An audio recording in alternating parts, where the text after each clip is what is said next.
like walking through the fire ring. It was so cool. No, no, no, no.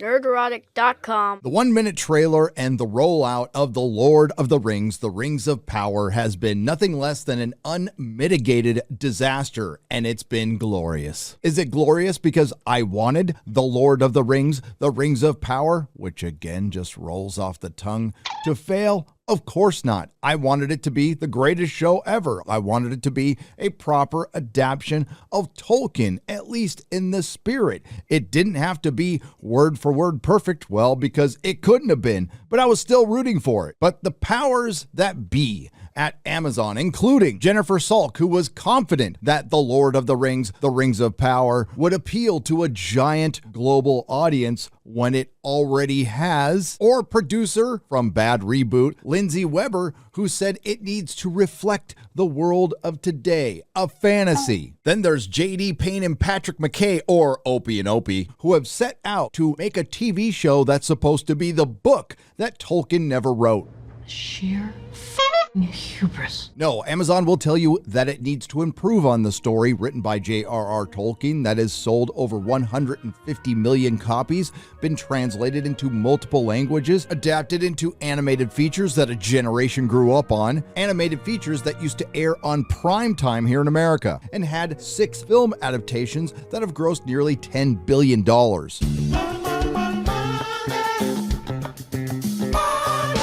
No, it's not glorious that it appears Amazon has failed before they even began. It's glorious because the fans spoke up and they are clearly winning. The trailer for The Rings of Power, which is Amazon's crown jewel, and the featured video on their YouTube channel is getting ratioed into oblivion, and it ain't stopping. 144 dislikes to 103 likes. What? And the same goes for Amazon Prime UK, where the trailer is the featured video, and the ratio isn't stopping anytime soon. 54,000 dislikes to 23,000 likes. Unlisted videos, including the OneRing.net's trailer reaction, and who could forget and who will ever forget, the Superfans trailer reaction, which has been exposed for a great many things, including being completely fake. If, like, Sauron is hot, I feel like people will be like, I can fix him. People are gonna fall in love with him and be like, I can change him.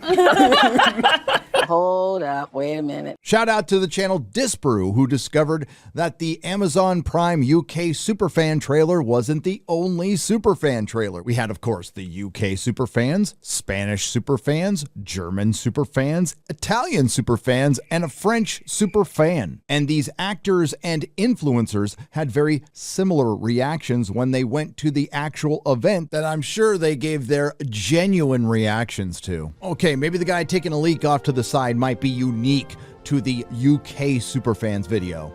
Is that guy taking a piss over there? I think that's a guy in the corner taking a piss. What do you mean? Hail to YouTuber Jay Longbone for pointing that one out. Now, are we going to be able to actually change The Lord of the Rings, The Rings of Power? Of course not. They've already filmed season 1 and they're well into filming season 2. What this is going to be is a giant global message for giant global corporations. Now, organized fan attacks are nothing new. As a matter of fact, it has been perfected into an art. For example, we have this from Den of Geeks, which is practically a copy and pasted article from Forbes from 2018 concerning the Star Wars fandom. Lord of the Rings, The Rings of Power, why fandom has to embrace change. Change. It's such a nice word, but what they actually mean is you need to embrace our vandalization, our activism, our exploitation. Intransigent and reactionary fandom is nothing new, and neither are fan attacks. But some responses to the Lord of the Rings, The Rings of Power trailer show how damaged the culture has become, and that's where I'll agree with you. I just won't agree with your summations. I will bottom line this specifically with Lord of the Rings. I am simply asking you to keep the story as it is. You're the one requiring it to change. Why? You see, we in the fandom are considered the enemy. The reason we're considered the enemy is because we have all been painted with one broad brush. He says here that Lord of the Rings has already been co-opted by the far right. Now that's dead wrong. That's not only wrong, that's stupidly wrong. Despite Tolkien being against things like apartheid, Nazis, the things we're all against. Now, I could go over this entire article, and I may in a future video or live stream, but quite frankly, I already have 100 times. Tell me if you haven't heard this one before. They bring up Gamergate. They bring up the sad puppy, rabid puppy movement. They bring up Ghostbusters 2016. Kelly Marie Tran supposedly being run off of social media by the fans, which has never been proven. And of course, they bring up The Last Jedi. The article states that the backlash is colossally lacking self-awareness. This is classic projection, and so is this statement. The positives that can come with fandom, community, or fellowship, connections, creativity don't counteract its negative sides, ignoring the increasingly destructive elements with a kind of toxic positivity amounts to a suspension of critical engagement and an unwillingness to process difficult truths. Escape has often been used as a means of attack on the very conception of fantasy, of the secondary world. In a sense, he said, of course it is an escape, if you like, because it's a movement out of the primary world, which isn't such a pleasant place, into a secondary world that may not be very much more pleasant, but it's in a way very different. And there are terrors as well as beauties in the secondary world. He said that his critics had chosen the wrong word. He said they were perhaps maliciously confounding the escape of the prisoner with the flight of the deserter. And why should what he offered, if it is escape, not be the escape of the prisoner, which in other contexts is regarded as a very noble thing to try to do, to get away. How's that for an uncomfortable truth? The activist requires the story to change for them to enjoy it, or at least use it for a political tool. In other words, they are the invader. They are the ones who have poisoned fandom over the last 6 years. Oh, the insanity does not end there. He equates us to a fascist group from the 1970s and two murderers who just so happen to be Tolkien fans. The one thing Andrew Blair, who just so happens to have me blocked on Twitter, doesn't do is make an actual point. Aside from writing from this garbage tier website and making insane blanket accusations of fandom, he also writes pamphlet poems about a fictional version of Robert Pattinson. What?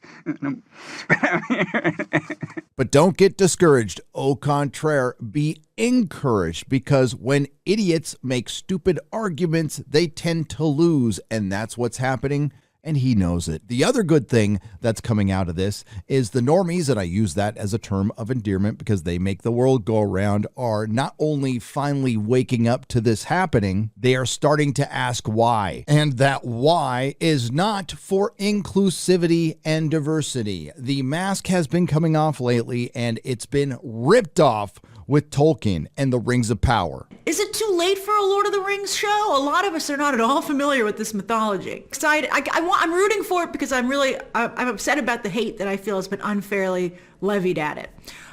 So I'm rooting for it, but I don't know. That's right now.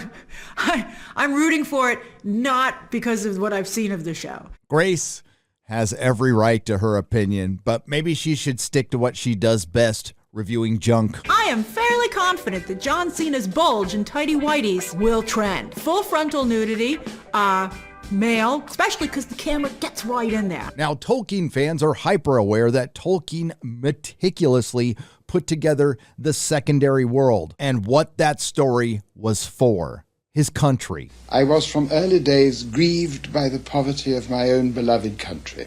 It had no stories of its own, not of the quality that I sought, and found as an ingredient in legends of other lands. There was Greek, and Celtic, Romance, Germanic, Scandinavian, and Finnish, which greatly affected me, but nothing English, save impoverished chapbook stuff. Of course there was and is all the Arthurian world, but powerful as it is imperfectly naturalized, associated with the soil of Britain, but not with English. Now, I mentioned before that we are the enemy because that's what the activist requires, and they haven't made a secret of it. You heard it from Grace, and in other properties, we've heard it from people like Mark Brooks, a Marvel comic books artist who desires better enemies. Another comic book guy, and believe me, there is a lot of them, who just so happens to be Eric Larson, the CFO of Image Comics, who wants Marvel to make the Punisher gay to own Republicans. One of my personal favorites from Michael Chabon, former showrunner of Picard and former Pulitzer Prize winner, when asked about the show that he ended up getting fired from. So were there things about Picard that you knew you wanted to do that you could sense that would test some boundaries for fans? Sure, to that extent, I was aware of a kind of toxic fandom, the anti-SJW. You know, a sad little corner of fandom. You just disregard that, but then he follows up with this. Sometimes you're motivated to have things simply because it's possibly going to piss off or provoke people who seem to have missed the memo about just what exactly Star Trek is and always has been about. And it's been a while since I brought this one up. Jar Jar Abrams' bad reboot posted this on Instagram while businesses and cities were burning during the riots of the summer of 2020. No more white comfort. Obviously, the access media is a lost cause, and like their brethren in Hollywood in big tech, they think anything that is classical liberal, centrist, or right is far right. And that includes the fandom of The Lord of the Rings, which is an apolitical story. It actually contains no specific reference to communism or fascism. Absolutely not. His view of such things, if available at all, will be in solution. Now, I got a shout out in Red State recently, and I thought they broke this whole thing down pretty well. And before anybody gets triggered, they're partisan. Well, what the hell do you think these guys are? The logic of any given world is understood best by its fans. When a world as detailed in lore as Tolkien's is, has its logic treated as if it doesn't matter, fans are going to let you know, and they will not be happy about it. Things get worse when these fans are either ignored or, as in this case recently, insulted and put down as trolls and fanboys, with all the accusations of isms and phobias attached. Articles get released that effectively make it seem like the people perverting the original works and intentions of the works are the victims. The actual fans are treated as the unreasonable and irrational angry people and the fringe. It's a bold strategy, Cotton. Let's see if it pays off for them. The issue is you've effectively ousted the audience that would have formed your work's foundational support. With the original fandom gone, you've got a palace built on sand. It may attract good money at the start, but very quickly you'll notice the returning customers shrink to unstoppable levels. The palace begins to crumble. Aside from the fact that we're going to see the forging of the Rings of Power and the fall of Numenor in the Rings of Power in a shortened timeline to events that were roughly 1600 years apart, we're also going to see either a repurposed Gandalf or Gandalf and a repurposed Sam and Frodo. And we're also going to have a few more months of spin from the access media like this from the IGN Tolkien Expert. What's the deal with everyone saying that dwarven women are meant to have beards? Is that from the books? No, Tolkien never says dwarven women have beards. Except, of course, when he did say it, and it was published in The War of the Jewels, and Amazon and other parties are trying their best to erase that from the internet right now. Numenor is on the equator. So when we meet the Numenorians, in theory, they will have been a culture living on the equator for thousands of years. I see no reason to think, based, from Tolkien's story, that they should be Viking-looking white folks. Sorry to disagree with IGN's Tolkien Expert, and a quick reminder, I am no expert, I am no scholar, but I do know that Middle-earth was flat until the fall of Numenor and the bending of the world, so it wasn't on the equator, and no, it wouldn't have gotten as much sunlight, and yes, there was a sun. And of course, I'm going to bring up that the Tolkien Expert, with his argument about Numenorians living towards the equator and not necessarily being white, just contradicted his argument about black dwarves who live in caves. Amazon and its defenders are getting destroyed at every turn with their subversion of Tolkien's words and text. And you want to know why? It's because this isn't our first rodeo. And you messed with the wrong fandom. Well. Once again, I will head off the inevitable comment that will ask me, how can you judge something you haven't seen? Haven't seen this? Are you sure? Not necessarily in any order.